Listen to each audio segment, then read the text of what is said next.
बहुत समय पहले की बात है। एक हरे भरे गांव के किनारे एक घना जंगल था। इस जंगल में रहने वाले सभी जानवरों के बीच एक अजीब और अनोखी दोस्ती थी। एक खरगोश जिसका नाम छोटू था और एक ताकतवर शेर जिसका नाम राजा था। छोटू, जैसा कि उसके नाम से पता चलता है, बहुत छोटा, फुर्तीला और हमेशा हंसमुख रहता था। वो अपनी बुद्धिमत्ता और प्यारी बातों के लिए जाना जाता था। इसके विपरीत राजा जंगल का सबसे शक्तिशाली जानवर था। वो अपनी दहाड़ से सबको डराता था, लेकिन अंदर से उसका दिल नरम था। ये दोस्ती शुरू हुई एक गर्मी की दोपहर। राजा एक शिकारी के फंदे में लगभग फंस गया था, जब छोटू ने दूर से उसे देख लिया। खरगोश ने बिना डरे अपनी तेज चाल का उपयोग किया और जोर जोर से पत्तियां हिलाकर और टहनियां तोड़कर शिकारी का ध्यान भटका दिया।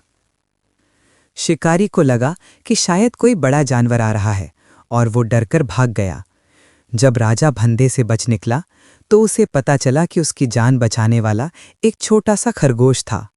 वो हैरान हुआ और आभार व्यक्त करते हुए बोला, छोटू, तुमने मेरी जान बचाई। मैं तुम्हारा ये उपकार कभी नहीं भूलूंगा। उस दिन से उनकी दोस्ती गहरी होती गई। राजा अपनी शक्ति का उपयोग छोटू की सुरक्षा के लिए करता था और छोटू अपनी तेजी और चतुराई से राजा को मुश्किलों से बचाता था। एक बार जंगल में भयानक सूखा पड़ गया। नदी और तालाब सूखने लगे। बड़े जानवरों को तो भोजन की तलाश में दूर जा सकते थे, लेकिन छोटू जैसे छोटे जानवरों के लिए यह बहुत कठिन था। राजा ने देखा कि छोटू और उसके साथी खरगोश भूखे हैं। राजा ने बिना सोचे समझे अपनी ताकत से दूर की एक झील से ताज़े पानी के लिए मिट्टी खोदकर एक छोटी नहर का रास्ता बनाया। उसने अपने पंजों से इतनी मिट्टी हटाई कि पानी का एक पतला स्रोत खरगोशों के क्षेत्र तक पहुंच गया। जब अन्य जानवरों ने यह देखा तो वे हैरान रह गए। एक शक्तिशाली शेर जिसका काम शिकार करना है, वो एक छोटे से खरगोश के लिए इतनी मेहनत कर रहा है।